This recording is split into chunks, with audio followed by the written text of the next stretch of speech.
There's a very old-fashioned idea that intelligence is somehow fixed, as if at the moment of conception you had some number 98 stamped onto your genes. This is absolute rubbish. The brain is very plastic, particularly with young people. You can see striking differences between students who have experienced good intellectual stimulation on the one hand and those who have not. By setting the brain challenges, the whole brain develops and it gets better at doing everything. Professor Philip Adey led research into cognitive acceleration in the early 1980s. Rooted in the thinking of Piaget and the constructivists, cognitive acceleration is premised on the idea of a set of structured challenges which accelerate students' thinking. It was developed initially in the context of science teaching and was called CASE, Cognitive Acceleration in Science Education, although it has been used in a range of other subjects as well. At the Greycoat Hospital, a girls' school in London, the science department has run the CASE programme for Key Stage 3 pupils for 15 years.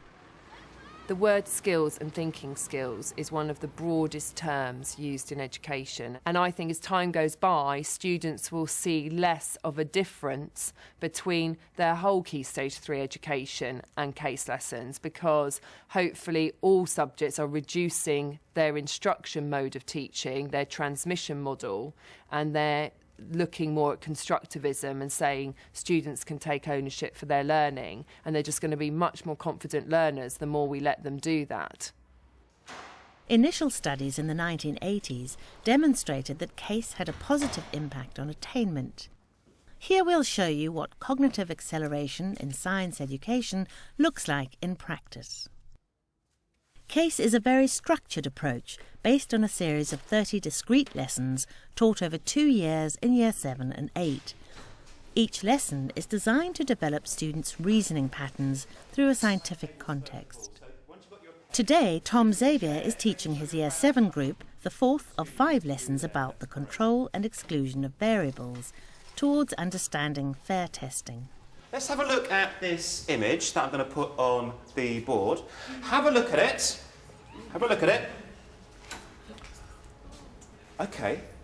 What do you think? What words come into your head when you look at this image? Fat and skinny. Fat and skinny. Okay. Big and small. Big and small. Unfair. With each of the lessons that there are in the sequence, I've had some image that I will put up at the beginning of the lesson. And it's normally an image that I know will grab their attention. So it's a good way of grabbing them as soon as they come through the door. But also it's normally an image that I can come back to later on, after the challenge, after the discussions. Now I've got some pipes here. All CASE lessons follow a 5-part structure known as the 5 pillars. The first pillar is concrete preparation, where pupils are made familiar with any equipment they'll be using and any terminology essential for understanding.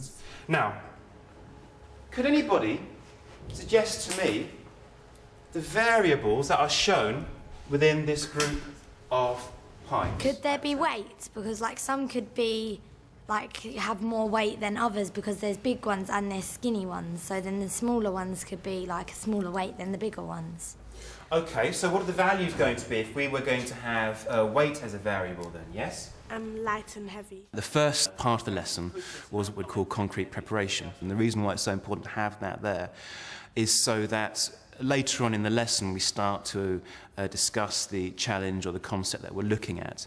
We're all used to the terminology, the words that we can use, and it just means that it's inclusive.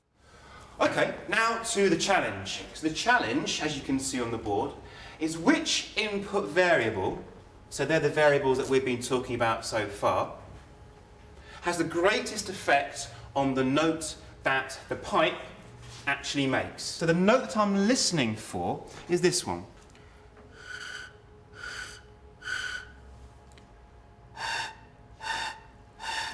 Now, I don't think I'm going to win the awards, certainly from the music teachers, but could you hear a difference there in the note that I was making from those 2 different pipes? Yeah. Absolutely. Okay, so, do we understand the challenge that I'm setting you this morning? Yes. Excellent. Do you think you're up to it? Yes. Good, that's what I'd like to hear. The point that we try to get across to the students and to the staff is the lesson objective is have the students experienced challenge, not have they solved the challenge, because ultimately it is a developmental process. You can't, the minute you think, well, they've all got to have got it by the end of the lesson, you're going to be instructing them. I think it'd be best if we got a small one of one material, a medium size of a different one, and then maybe a tall one of... To see if it's the size or if it's the material. Yeah, that one. So the next stage is going to be the social constructivism part of the lesson. And it's just really getting the children themselves to start discussing, that's the social element of it, I guess, and then starting to hopefully construct a solution to the problem or the challenge that I've posed to them.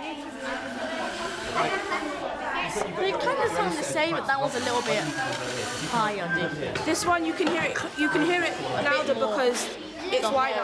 Social construction is primarily based on Vygotsky's work in terms of the zone of proximal development. The students here, that's where they actually are, but they have the potential to get hit to this level. And what you're trying to do is, obviously they've all got those different levels, but there'll be overlaps there. You need people around you that think differently to you, but not too much, because otherwise you just get into an argument. The highest pitched is the one that's thinnest and longest. Yeah. Like this one's short. What about this one? So by actually having groups where there is a small amount of difference, but not that large extreme amount, you find that even though they might be coming at the problem from a slightly different perspective and might be describing in slightly different ways, because they're doing that, it doesn't actually halt the discussion, it actually promotes it, it actually enables the group as a whole. Okay, and why have you decided on those two? They're exact opposites. Right. This one's tall. Yes. And this one's short. And this one's thin. And this one's fat. How can we tell whether it's the shortness or the fatness, your words, not mine, that make the note quite low? Should we test one? Should we test? One at a time. That's the same size but slightly thinner. What a teacher needs to do with social construction is just keep asking those questions where they're beginning to construct it, but they possibly they're missing out a valuable link within it. Some people don't like the word facilitate, but it is absolutely key to the case methodology. You are facilitating, you're not instructing. We picked these two. They're different materials, but they're the same height. Okay, can somebody help them out? Because they've got a good idea. They want to look at one variable. So can anybody improve on this? How could we improve on the pair that we're choosing? Could use like this one because it's the same material as this one.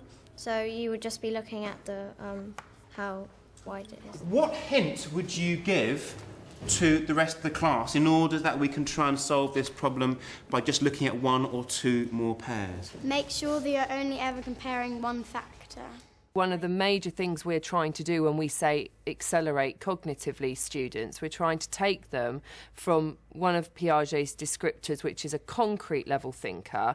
The easiest way of describing that is they can deal with two variables at the same time, whereas a formal operational thinker can deal with three variables. This one because they're both made of the same material and they're the same size, but one of them's thinner. So students will naturally mature and some will reach that, but what we're trying to do is accelerate it, so make it happen in a quicker time. That's the aim, and it's a very good time to do it. The beginning of secondary school is an excellent time to try and bring about that challenge, and I think most definitely the students welcome that challenge. Hopefully you have got a solution for me. Before giving me the answer, can you first of all tell me a pair that didn't really help very much, and why actually, looking back now, it wasn't a great choice? Okay, hold them up so we can all see. Okay, and why, looking back, was that not a good choice? It wasn't a good choice because we had too many variables at the same time, because they were different sizes and different widths and different materials as well. Metacognition part of the lesson, you want them to do is you want them to just take a step back and think, well, hold on a minute, how did I actually get here? What did I actually do in order to be able to say this or that, or to be able to say with a certain amount of certainty that this is the case? Okay. Anybody want to make a comment about the choice of tubes there? Yes, Sarah? They've both got two different variables. They're both different widths and they're both different materials, so you're testing two variables. What we've been doing and what you have actually come to, what you've realised in this looking at this problem is that we need to keep one thing the same.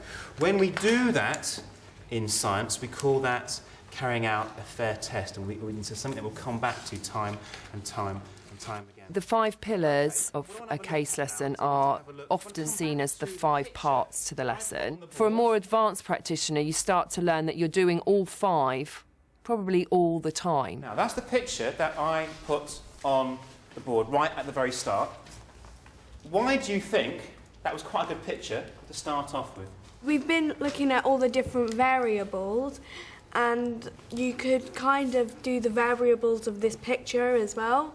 The bridging stage of the lesson, what you're doing is you're saying, hold on a minute, these skills are universal. It might be another lesson, it might be at home, it might be on the bus tonight, but actually these skills can be used time and time and time again, and they're not to be just left in the science lab, they're to be taken with you and used. We were talking about how we could only have one variable, so that's like got at least 2 variables there, if not like 3. And so I think also that we named it a really good title because if you have more than one variable, it's really unfair. Thank you very, very much. A lot of hard work. I'm exhausted, I don't know about you, just thinking, listening to your ideas. It's a journey of not just constructivism for the students, it's constructivism for the teachers. We have to now construct new ways of thinking about teaching and learning. Really great lesson. Metacognition. Yes. How do you think you've moved on with students in terms of your questioning and encouraging that? Well, again, I've been trying to do it throughout the lesson, so wherever there was an opportunity. When I did notice quite a big impact on other lessons, just the question and answering, the fact that I wasn't leading them as much. Right at the end, fair test. I saw that as the only little bit where you instructed. You just then told them what a fair test was. Yeah. You can always say, so they weren't with you. Yeah. I'm just wondering what a fair test is and how you relate that to variables. Do you think, and you can always make it a question. Looking at case lessons, and we want to hear, students' opinions. Case lessons, it gets you thinking a lot more, because in normal lessons, like, you're just sitting there listening to the teacher, and it's kind of, you don't feel like you're interacting with it. So at the end of the day, sometimes you don't really get it. It helps me more because it gives us a chance to all share our ideas together, and it's nice to know what other people think as well. Sometimes you go home and just think about it and you try to find out more, whether it's the internet or books. You chat with your friends about it and you might go to the library, you might have a look around or ask some of your other science teachers. The best learning and development happens when we recognise we don't know something, but we want to know about it, we want to sort it out. That's not what's happening primarily in other lessons. That's what's going to always make case different, because that's what we're trying to do. We are trying to challenge in quite a profound way. We keep getting good results from it, and although you appear to be losing time to doing these odd thinking lessons rather than teaching the curriculum, in fact you gain time because the students are thinking better and they're learning everything more efficiently.